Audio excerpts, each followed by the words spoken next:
Buenos días amigos, donde sea que ustedes estén, bienvenidos una vez más a esto que es El Florentino. Yo soy Anderson dándole las bienvenidas y tienen que ver esto de una vez por todas. Vamos a ver esto porque la ironía se cuenta sola. Miren esto. Você é ignorante, você é uma ignorante. Pues es muy ignorante. Aprender Não, mas jamais. o Você é senhor me bonita. ofendeu. O senhor me Você é bonita, ofendeu por e sinal. o senhor vai responder por isso. Criminalmente? O senhor Oh! Oh, Finalmente! Sim, aqui na Polícia Federal. ahí está, tenemos al señor Jair Mesías Bolsonaro, quien en 2014 estaba muy alevoso en ese tiempo ahí por rebajeando a esta periodista Manuela Borges, diciéndole como, ay, no voy a discutir con usted, eres una ignorante, muy bonita y todo, pero una ignorante, y que tiene que pagar criminalmente. Sí, ahora sí, 11 años después tiene que pagar criminalmente, ahí donde ella está mostrando en la Policía Federal do Brasil. Esto porque, adivinen qué, recuerden que la justicia brasileña había hecho capturar al señor Bolsonaro con medida cautelar desde la casa. Tenía que hacerlo casa por cárcel, como lo conocemos aquí en Colombia, y tenía ya esa tobillera, la cual es para rastrearlo, para saber de que no se va a escapar y que no va a salir del radio permitido donde tiene que estar.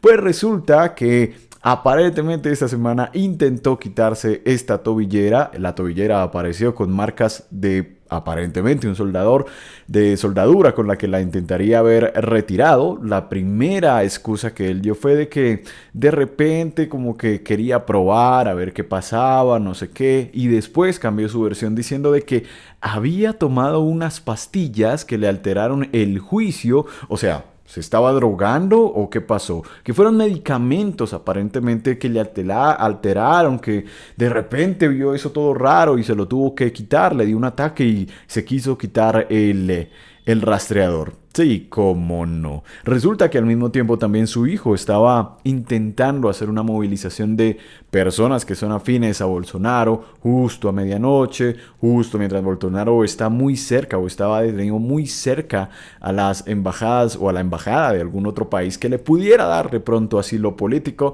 pero pues resulta que le salió el tiro por la culata e intentar hacer esto, intentar quitarse el dispositivo de rastreo, lo único que da es cárcel, así que ahora se cumplió el destino que no querías pagar cárcel plenamente, así que pues muy contento, muy bonito y muy alegre este video, sobre todo la sonrisa de la periodista, que sí es muy hermosa, pero la sonrisa que tiene después de 11 años que le hicieran ese desplante, pues es todavía más hermosa y aún más graciosa. Así que iniciamos las notas de esta semana con Bolsonaro y vamos a seguir adelante porque dentro del foco de toda esta semana está Estados Unidos, como no puede ser, porque nos está trayendo un fin de año, bueno, de por sí un año, que está lleno de sorpresas, lleno de vueltas de tuerca, de todo. Está que molesta a Donald Trump aquí en el Caribe, todavía lo sigue haciendo, pero en todo el mundo y se sigue sintiendo,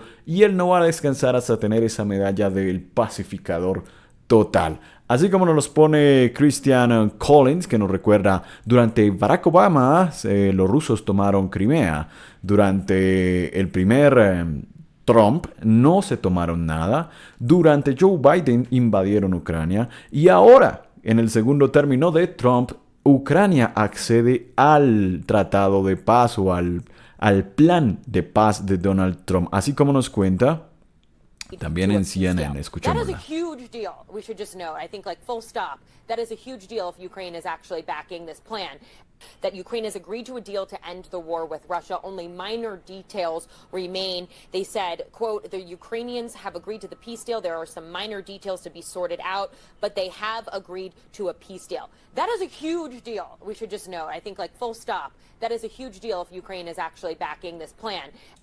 That is a huge deal. Por supuesto que es algo enorme, sería el trato grande, como diríamos literalmente del inglés, que sería, bueno, una gran cosa. O sea, realmente sería algo enorme que se firmara este acuerdo de paz justo para estas fechas. Primero hay que recordar que salió de repente, como se filtran las cosas, no sé cómo se filtran estas cosas, pero obviamente debe ser con conocimiento de causa de ambas partes o de algunas, se filtró el plan de 28 puntos la semana pasada. Este plan de una vez fue tildado por muchos como por ser muy prorruso, como que le daba concesiones a los rusos, pero la pregunta inmediata es, ¿por qué no se las vas a dar si efectivamente Rusia está ganando en el terreno día sí, día también? Justo ayer o en estos días cayó también Pokrovsk, cayó también todas estas regiones que ellos siguen teniendo, prácticamente ya tienen todo el control de Donetsk, si no es que en un gran porcentaje, así que no se han dado muestras de que se desgaste la línea ofensiva contra los rusos. Ellos, por el contrario, siguen avanzando a pesar de los intentos de todo este tiempo de la OTAN de tratar de contrarrestarlo, pues no se ve que haya sido posible desgastar esa línea del frente de los rusos, que siguen avanzando. Aquí, por ejemplo, el Independiente nos daba una pincelada, o nos muestra, mejor dicho, los 28 puntos que se habían planteado en este primer acuerdo, en el que primero se confirmaría la soberanía de Ucrania, que sería como pues también algo sobre papel, claramente, seguiría existiendo una Ucrania, después de que se celebra un acuerdo de no agresión amplio y exhaustivo entre Rusia y Ucrania y Europa. Además, se considerarán resueltas todas las ambigüedades de los últimos 30 años, un punto que a mí se me hace importante porque lo que buscaría sería como acabar de ahí en adelante cualquier otro punto que pueda verse como muy gris, como algún punto vacío con el cual pudieran de nuevo acercar a la OTAN hacia las orillas de Rusia, que son los puntos principales por los que Rusia siempre estuvo luchando. Se espera que Rusia no invada a los países vecinos y que la OTAN no se expanda más, es lo que siempre se ha hecho y ahora te lo están dando por firmado, no te lo están diciendo como se lo dijeron en su tiempo a Yanukovych o se lo dijeron en su tiempo a Yeltsin, si no estoy mal, de que no, tranquilo, no nos vamos a acercar, y mentiras que sí. Se celebrará un diálogo entre Rusia y la OTAN con mediación de Estados Unidos para resolver todas las cuestiones de seguridad y crear las condiciones para la distensión con el fin de garantizar la seguridad mundial y aumentar las oportunidades de cooperación y desarrollo económico en el futuro. Ucrania recibirá garantías de seguridad fiables. Ese a mí no sé, la verdad, qué se referirá con garantías de seguridad fiables. ¿Qué significa eso? ¿Armas? ¿Tropas? ¿Qué significa? ¿Te protegen? ¿Estás en la OTAN pero no estás en la OTAN? No lo sé, pero aparentemente igual Ucrania no va a entrar en la OTAN. El tamaño de las Fuerzas Armadas de Ucrania se limitaría a 600.000 efectivos. Este número es el que dan aquí en el plan, vamos a llamarlo el plan Trump. Los europeos respondieron casi que horas después, porque entendamos que en Europa ellos todavía quieren figurar, todavía quieren ser parte, o necesitan, más bien sería la palabra, ser parte de estos acuerdos, ser parte de la vitrina mundial, de la diplomacia mundial y tener parte en la mesa, pero respondieron con un acuerdo que ni siquiera lo voy a mostrar aquí porque es tonto, la verdad. Es como si todavía pretendieran que Ucrania ganó cuando el terreno está demostrando lo contrario. No le puedes imponer cosas al que ya en este momento lo ganó por la vía de la fuerza, realmente. Ya no le puedes quitar eso a quien tiene los cañones y los tanques ahí. Es algo iluso, cuanto menos. Y ellos hablaban de que Ucrania no pudiera directamente o no tuviera límites, si no estoy mal, si alguien lo puede recordar, que no tuviera límite en el ejército o que tuviera hasta 800.000 tropas, lo cual es todavía superior. Y este 600.000 que propone Trump todavía es superior a las 100.000 que proponían en 2022 los rusos. En este caso, pues le dan margen. 600.000 no es que sea poco ejército, realmente es un ejército robusto con el cual se podría defender. Pero claramente hay una diferencia entre 600.000 y 800.000, ¿verdad? Pero bien, Ucrania se compromete a consagrar en su constitución que no se unirá a la OTAN y la OTAN se compromete a incluir en sus estatutos una disposición según la cual Ucrania no será admitida en el futuro. Este es uno de los puntos por los cuales claramente Rusia estuvo luchando, que no se adhiriera a la OTAN y no es negociable. Y seguramente un acuerdo de paz, sea este o uno final, va a contemplar esto. La OTAN se compromete a no estacionar tropas en Ucrania, más de lo mismo.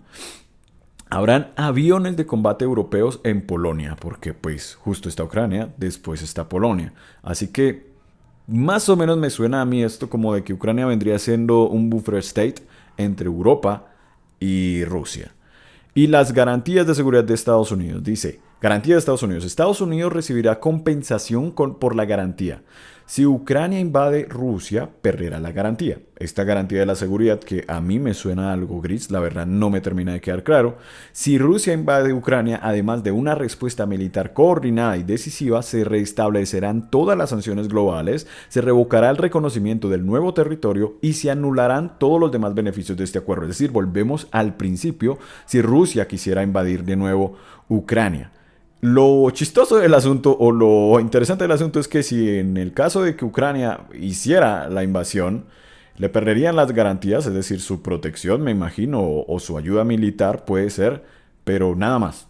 Sería como caca, niño malo. Pero no es que te digan no lo puedes hacer, te vamos a castigar, vas a quedar aislado del mundo, nada de eso. Pero en fin, hay varios puntos de este acuerdo, de este plan de paz que hablan sobre eso, sobre la integración, por ejemplo, de nuevo hacia el mundo de Rusia, de que Rusia se invitará, miren esto, se invitará a Rusia a volver a unirse al G8. Esto habla de que a Estados Unidos le interesa tener a Rusia de su lado en el G8. Recordemos que en ese momento Rusia hace parte de los BRICS. ¿Y qué pasaría en este caso? ¿Lo aceptaría Putin? Tal vez. A Putin tal vez le interese estar ahí y estar en los BRICS, estar en todo el mundo, tener todavía mucha relevancia, más de la relevancia que tiene en este momento Rusia. Los fondos congelados se utilizarán los 100 mil millones de dólares para reconstrucción e inversión en Ucrania. Estados Unidos recibirá el 50% de los beneficios de esta iniciativa. No sé por qué, pero Estados Unidos igual siempre haciendo dinero. Es The Art of the Deal de el señor Donald Trump. Y Europa añadirá 100 mil millones de dólares para aumentar la cantidad de inversión disponible para la reconstrucción de Ucrania. Así que ellos pues siguen aportando dinero, los europeos. Hay otro punto también interesante que ya saliendo un poco de aquí de los temas económicos, de pronto financieros.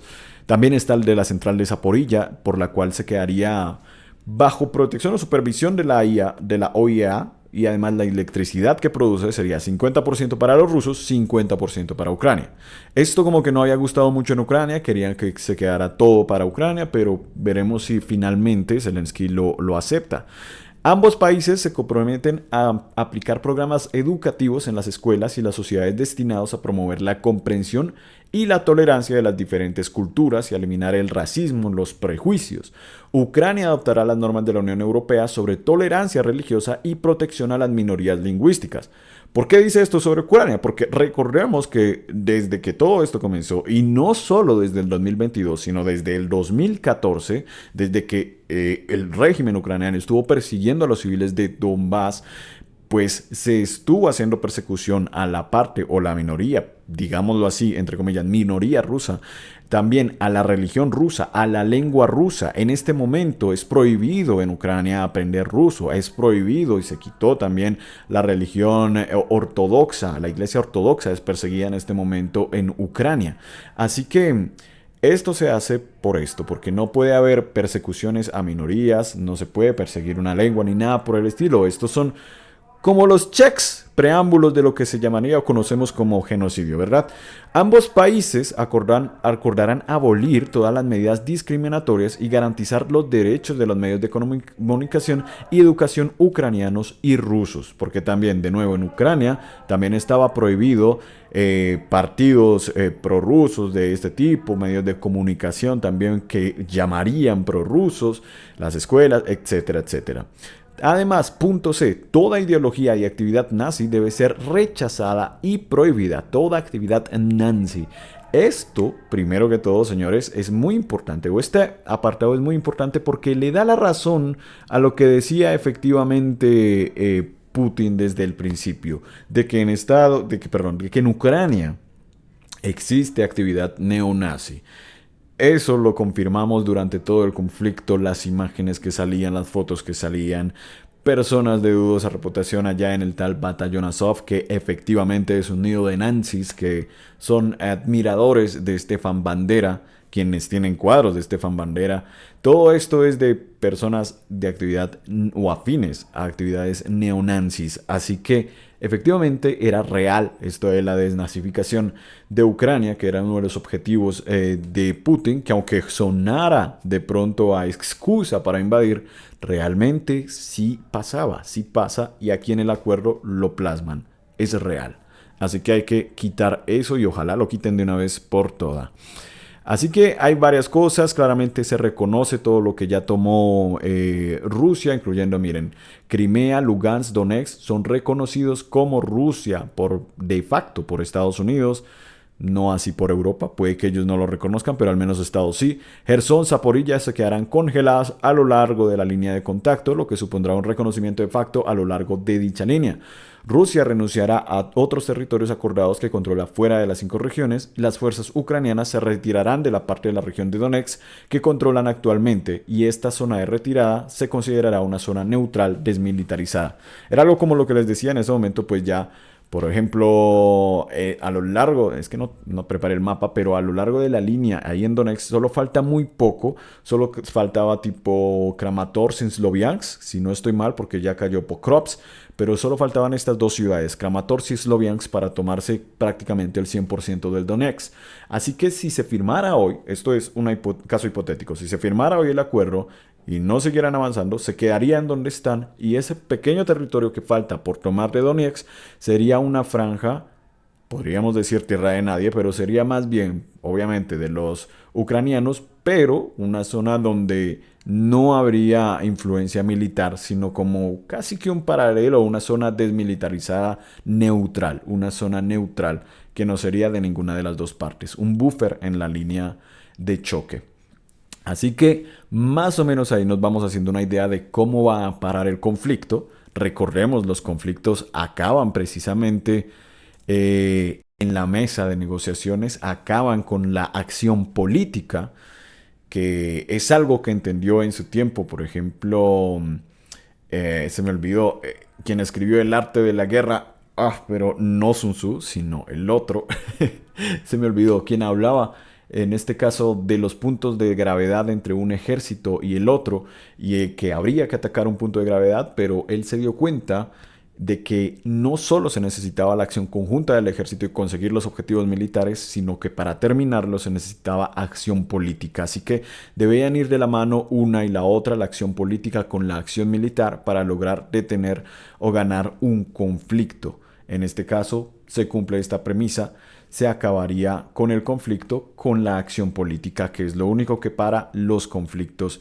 realmente, o al final, ¿verdad? Porque si no, podrían seguir eternamente. Y en este caso, parece que hay indicios de que va a acabar.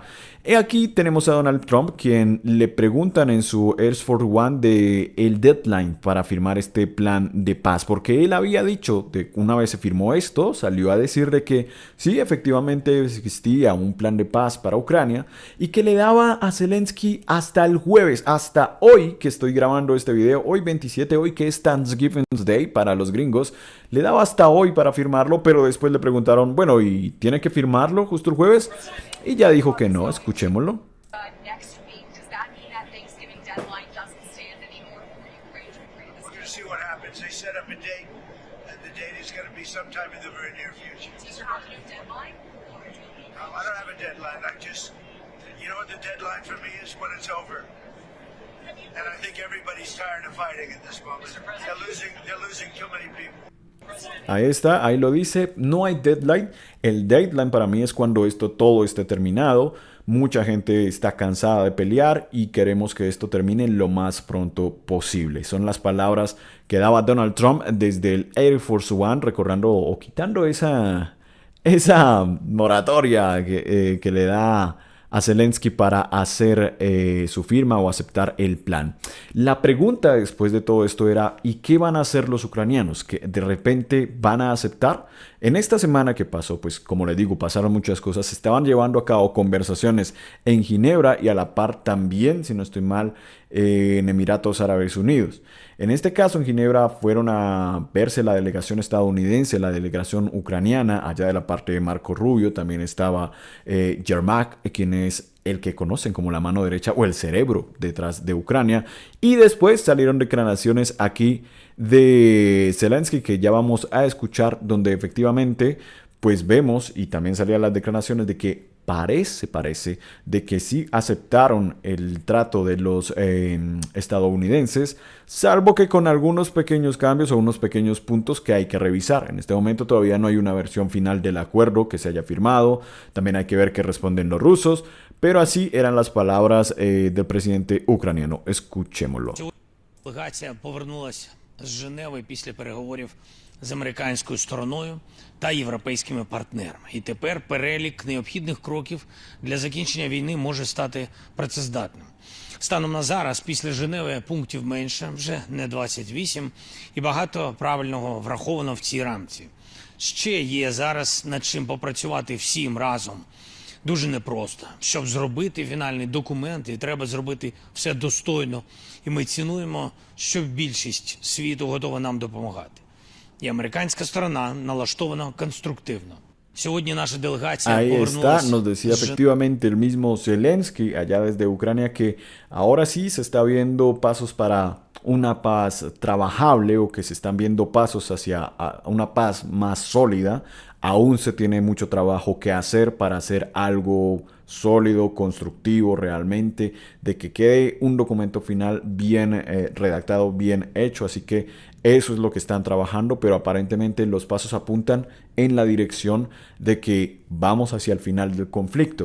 Desde la parte rusa también las señales son positivas. Desde esta misma parte, los rusos señalan de que hay esperanzas en un acuerdo. Ellos vuelven a señalar de que siempre estuvieron abiertos a conversaciones, siempre estuvieron abiertos a negociaciones y siguen estando abiertos a negociaciones. Y la posición les da esperanzas, así como nos dice la agencia TASS, de que la posición de Trump da esperanzas para que el conflicto ucraniano termine. Un miembro de la delegación rusa, Anton Mazur, expresó que la continuación de la retórica beligerante por algunos oficiales que están buscando poner o meterle combustible a la histeria del conflicto en Europa puede causar preocupaciones, porque claramente mientras está hablando Estados Unidos de paz, mientras Ucrania también parece que está caminando un poco en este sentido y ellos también están abiertos, desde Europa hay ciertas voces que pareciera que no quieren alcanzar una paz, o al menos muy pronto, o al menos en estos términos. Tal es el caso de Emmanuel Macron, de que dijo que la única línea roja sería Rusia realmente. Parece que Merz tampoco va muy por esta línea, de que no se confía mucho.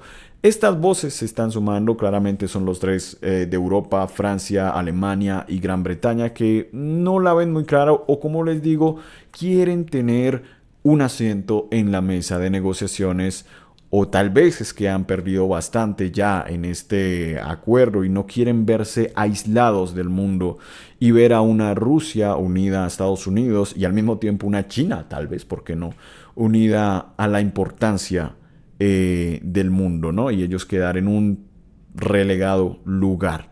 Veremos qué ocurre con Europa, si finalmente ellos también colaboran en este asunto, pero de momento, aparentemente entre rusos, ucranianos y estadounidenses, hay signos de mejoría, hay signos de que al menos la diplomacia resucitó, porque parecía estar totalmente muerta, pero aparentemente las cosas están caminando hacia este esfuerzo de paz. Aquí desde el New York Times nos cuentan de que después de los tratados que se vivieron para Gaza y toda la cosa, se dio un último esfuerzo de paz por parte aquí de Jared Kushner, el yerno de Trump y toda la cosa, y redactaron un nuevo documento. Trump les dio la luz verde, etcétera, etcétera.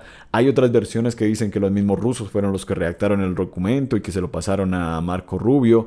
No sabemos muy bien, pero obviamente hay manos de ambos bandos, puede ser, en esta elaboración. Y hay acuerdos, porque aquí mismo dice, el mismo Trump estaba diciendo de que esto también resuena en cuanto a lo alcanzado en la reunión de Anchorage en la que se encontraron Donald Trump y Vladimir Putin.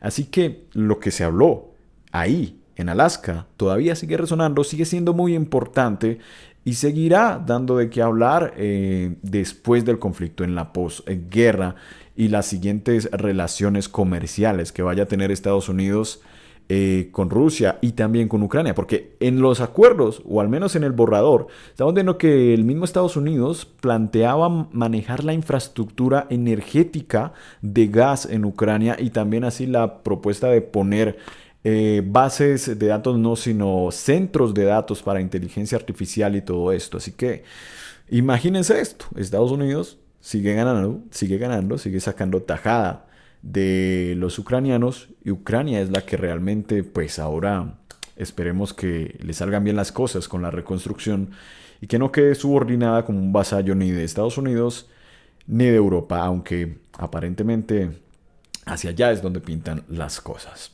Vamos a seguir adelante, amigos, porque unas noticias aquí como para ir cerrando. Estados Unidos sigue sacando músculo aquí en el Caribe. Por decir sacar músculo, quiero decir aquí tratar de hacer sentir menos a los venezolanos y muestran las fotos. Esto es el Twitter de la Air Force Southern o de la Fuerza Aérea del Comando Sur de los Estados Unidos.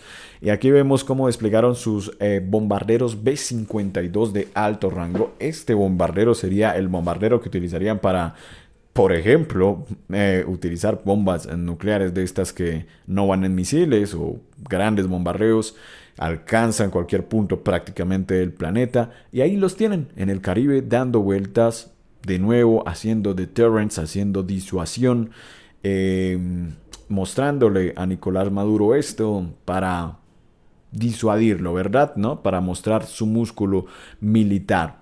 Hay que mencionar de que el mismo Donald Trump en una rueda de prensa mencionó de que para el Thanksgiving podría darse conversaciones con Nicolás Maduro, podría darse una conversación, si no es que la están dando hoy, si en algún momento se llaman ellos dos y se dan conversaciones con Nicolás Maduro. ¿Para qué? ¿Para asentar el conflicto? No lo sé, o para mirar una salida negociada, no lo sabemos. Lo único que vemos claramente es un modelo igualito al que se le está haciendo a Libia y a otras tantas naciones por las que ya pasó la aplanadora de la democracia americana, pero veremos si esto pasa de la mera confrontación, de la mera disuasión, a de verdad los actos bélicos. Mientras tanto, las cosas siguen también caliente dentro del mismo mainland de los Estados Unidos y ayer aquí RT nos contaba hubo un tiroteo contra la Guardia Nacional cerca de la Casa Blanca. No fue directamente en la Casa Blanca, fue una estación del metro allá en Washington, D.C., donde dos agentes de la Guardia Nacional, que sabemos que Trump tiene desplegados elementos de la Guardia Nacional en Washington para cuidar, pues, o porque el tema de la seguridad estaba desbordado, según él, y por lo tanto ameritaba la militarización de ciudades como Washington, ciudades como Filadelfia, distintas ciudades, Chicago, ciudades donde normalmente hay más demócratas, las militarizó, ¿verdad? Como si fuera un acto de toma hacia adentro. En este caso, pues resultaron lamentablemente fallecidos o heridos, si no estoy mal. Primero se había reportado como su muerte, pero después aparentemente estaban en el hospital, pero muy graves.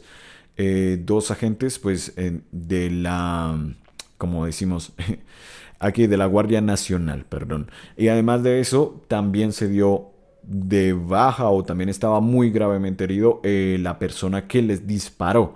No se sabía hasta ese momento quién había sido, qué había ocurrido realmente, pero hoy que vengo a revisar, aquí está el titular. Estados Unidos toma medidas migratorias contra afganos tras el ataque a la Guardia Nacional. ¿No les da cierto olor como a algo, como que huele a algo, como que esto yo ya lo vi? Esto parece un déjà vu, no estoy seguro. Estados Unidos, afganos, terrorismo. Estados Unidos, Afganistán. No lo sé, no les huele como extraño, como raro. No lo sé. Puede ser que la versión efectivamente sea de un afgano que estaba loco, que es un odioso, que es un terrorista, que quería atacar a los dos guardias civiles. No lo sabemos realmente, pero las investigaciones pues tendrán que hacerse. El tiroteo pues, como saben, fue muy cerca también del centro de Washington. Lo cual lo hace todavía más, ¿cómo decirlo? Palpable o más simbólico como tal, porque no es que sea en cualquier ciudad, sino en el centro del poder. Es como que si dijeras afganos, terroristas, están atacando el centro del poder de los Estados Unidos. Ante esto, el secretario de Guerra Pete Hegseth confirmó el despliegue de 500 soldados adicionales de la Guardia Nacional en Washington, D.C. tras el ataque. Según fuentes de CBS News, las autoridades identificaron al sospechoso como Ramanwal Lakanwal, un ciudadano afgano de 29 años que llegó a Estados Unidos en 2021. Según las investigaciones, habría actuado solo. Veremos qué ocurre esto. Donald Trump ya lo calificó de acto de odio y de que van a revisar a todos los extranjeros de Afganistán que ingresaron durante el gobierno Biden, porque por supuesto, todo es culpa de los presidentes anteriores, menos de Trump. Todo es culpa de Biden, no de Trump. Así que veremos qué ocurre, porque recuerden que hace unos meses Estados Unidos estaba coqueteando con la posibilidad de recuperar esa base aérea que se abandonó allá en Afganistán. Básicamente con volver a Afganistán y volver a tomarla para sí, lo cual le ayudaría a tener un pivote ahí cerca y estar justo cerca en el mainland de China, ¿no? Pero no sé si de pronto así, con una excusa como esta, digámoslo así, excusa o un acto como este, podría empezar otra historia que nos lleve a un Afganistán 2.0 para Estados Unidos. No lo sabemos. Veremos qué ocurre o si realmente solo fue un acto aislado de un loco que tiene mucho odio. Aquí estaba la demostración de fuerza que ya hablamos de los aviones en el Caribe y estoy esperando aquí información porque aparentemente según RT nos dicen de que Putin comentaría el plan de Trump para el conflicto ucraniano. No se había pronunciado, se había pronunciado Lavrov, aparentemente sí ya tenemos información. Dice, Putin comenta el plan de Trump sobre el conflicto ucraniano. El presidente de Rusia declaró que el plan de Washington puede servir de base para futuros acuerdos. Aparentemente no lo estaría aceptando. Vamos a leer más. El presidente de Rusia, Vladimir Putin, comentó este jueves el plan para solucionar el conflicto ucraniano propuesto por Donald Trump y declaró que no hubo proyectos de un acuerdo, sino una serie de cuestiones para discutir. Es decir, todavía aparentemente estaría diciendo que no. Esto lo estoy leyendo justo aquí, que lo estoy viendo de RT. El mandatario ruso dijo que Moscú coincide en que el plan de Washington puede servir de base para futuros pactos. En este contexto precisó que hay que debatir cada punto del plan y enfatizó que Moscú está dispuesta a participar en tales discusiones. Así que de nuevo, aquí por lo que estoy viendo de momento por encimita, el zar Vladimir Putin está diciendo una vez más, por supuesto que queremos plan, pero todavía no, mi rey, todavía no, aguántate, no te voy a firmar nada aquí de una vez. Así que parece que se van a sentar de nuevo a revisar y revisar los puntos hasta que todas las partes queden felices, porque negociar trata de eso. Negociar puede tomar meses, años incluso, pero la premura es que civiles siguen muriendo, civiles y soldados de que esto podría siguen ser falleciendo. Vamos a escuchar. Una base para un próximo acuerdo. Creo que no puedo decir ahora sobre algunos variantes finales porque no existen. Algunas cosas tienen carácter fundamental. En general vemos que la parte estadounidense toma en consideración en parte nuestra posición que ha sido abordada en Anchorage y ya después de Alaska. En otros asuntos tenemos que sentarnos y abordar algunos detalles. Ahí está, hay que abordar los detalles, es decir, todavía como calma, todavía no van a firmar nada por el estilo, pero hay todavía esperanzas. No está diciendo directamente de plano un no está rechazando el plan, está diciendo que hay cosas que hay que conversar, que se tienen que sentar a dialogar y sirven de base para un acuerdo sólido, robusto, así que veremos qué ocurre con esto. No es un no, pero tampoco es un sí directo y sin conjeturas. Pero vamos a ver qué se logra de esto. Aún hay esperanza en que se logre este acuerdo de paz. Veremos si alcanzan para este fin de año o ya se extiende para el siguiente. Vamos a ver qué sigue ocurriendo, señores. Esto sigue estando candente. Y bueno, señores, muchas gracias por llegar hasta acá. Si llegaron hasta este punto, no olviden darle like, suscribirse. Les recuerdo, yo no soy ningún experto aquí en geopolítica ni nada de estas cosas, pero estoy aprendiendo. Es mi compromiso por aprender de este tema tan apasionante, que aunque es un mundo sucio, cochino, horrible, sigue siendo algo apasionante y emocionante de aprender y de ver para comprender un poco el mundo en el que vivimos. Muchas gracias por estar ahí y nos vemos, puede ser este fin de semana. Adiós.